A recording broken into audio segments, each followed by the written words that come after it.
editingii garaagaraa hojjechuun akka danda'amu isiniif dhiyeessina jennee turreeni. Viidiyoos ta'ee footoshooppiiwwan garaagaraa ittiin baruun amman kan isinitti agarsiisu akkamitti sooftiweericha daawunloodii godhachuu akka isin dandeessanidha.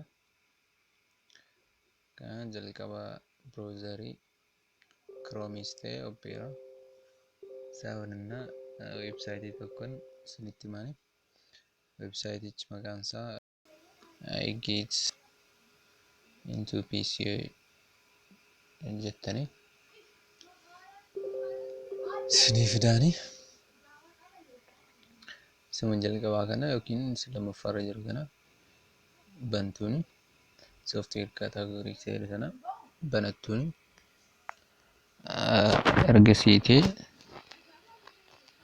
as oopshinii iddoo qaba. Oopshinii keenya keessaa sooftiweerota garaagaraa jiru. Sooftiweerota barbaaddan asirratti sarchii gootan bakka isinitti agarsiisaa jiru kana sarchii weebsaayitii iddoo kanatti kan barbaaddan hunda isaanii sarchii godhattanii daawunlood godhachuu hin dandeessu. Ispeeshaalii barattoonnis ta'e wantoota akka fakkeenyaaf sooftiweerota qarshiidhaan bitaman buufaman jechuudha. Isaan fa'aa buusuu dandeessu. Iddoo kaanitti yoo deemtanii waan daawunlood gochuu barbaaddanii qarshiillee isin gaafachuu danda'u. Laayisensii isin gaafatu asirraatii garuu kiraakti warruma ta'anidha. Wal faana ilaallu Adoobeedha. Adoobee Premiere Pro jettanii sarchii godhattu. Adoobee Premiere Pro gosoota adda addaa qaba. Kan akka PC keessan irratti hundaa'uudhaani. Fakkeenyaaf operating system isaa 4 yoo ta'e most window update ta'ee barbaada. 2020 kana 2021 illee gadhiifameetu jira. Isaan kana waan hunda isaanii Adobe Premiere Pro, Adobe After Effects, Adobe Photoshop, Adobe Audition, Adobe hundi isaanii akkasumas DaVinci Resolve argachuu ni dandeessu. Studio Visual Effects garaagaraa wantoota adda addaa argachuu ni dandeessu. Kana erga bantanii sarchii gootaniiti Adobe Premiere Pro click gootu akkasitti isiniif fida. Waa hunda isaa ifa godhe isiniif ka'a. Fakkeenyaaf asirra waan isin barbaachisu sooftiweerichi maqaan isaa fakkeenyaaf Adobe Premiere Pro dha. Seetappiin maqaan isaa kanadha. Saayiziin isaa GB 1.6 dha. Seetap type immoo gosa ta'ichaa offlaayinii immoo onlaayiniidhaan instaal taa'aa kan jirudha. Fakkeenyaaf inni kun hundi asirratti I get into PC kanarratti argattan offlaayiniidha. Kuni compatibility architecture isaa 64 bit ta'uu qaba. Windows 7 10 yoo ta'e 64 dhaan instaal gochuu dandeessu gochuu qabdu jechuudha. 2020 yoo ta'e 32 bit yoo ta'e hin hojjetu. Kana fakkaatanii kana booda waa biraa mitiin isaa daawunlood now shift kanarratti diimtuu argaa jirtan kanarratti kilik godhu. Aga kana sekendoota kana aga sekendii 10 isin lakkaa'e isaa booda ofii isaan daawunloodii isin jalqabaa jechuudha. Inni erga bifa kanaan isiniif fida daawunlood now hin jedhe.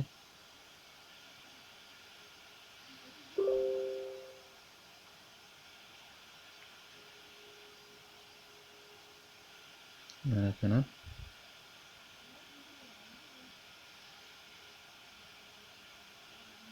jalqabeera mala geetiin PC egaa kun GB 2 bu'aa jira. Connection baay'ee guddaa isin gaafatani. connection kana dafee buusuu turre jiraata. Kun xiqqoo ishee ariifachaa hin jiruun amma sa'aatii kanatti jechuudha. Lammaffaas immoo qabanii waan daawunloodii isaa akkaataa isinitti gootan isinitti agarsiisu malee hin barbaachisu. Kanaaf kaansiliin irraatii jira. Maarree gama biraatti haa deebinuuti. Yeroo deebinu akkaataatti isin instaalii gootan isinitti maali? Adobe Premiere Pro kana kan daawunlood godhadheen qabaani isa kanadha jechuudha. Isa kana extract gochuu jalqaba sirraa ta'ee qaba. Maaliif vaayirasonni adda addaa yookiin shoortikatiiwwan garaagaraa akka hin taaneef yeroo baay'ee paaswoordiidhaan hidhamanitti waan hidhu raayit kilikiitti buutanii 7zip yookaan immoo wiirraarii qabaachuutu qabdu. Wiirraarii instaal godhattuu jalqaba. Extract file isa jedhu kanatti buutu. Extract file argattanii okay wantoota kana irratti okay ta'anii ittiin gaafata paaswoordiin isa 1 2 3 galchitu. Paaswoordii erga galchitanii booda isaan booda okay ta'anii jalqabsiistu jechuudha. Bifa kanaan isiniif jalqabaan qaba waan ta'eef kaansilii gochuun baay'ee. Harree akkas gootanii daawunlood godhattanii booda Adobe Premiere Pro akkamitti fayyadamna isa jedhudha. Haala ittiin fayyadamtan isinitti agarsiisaa mamu.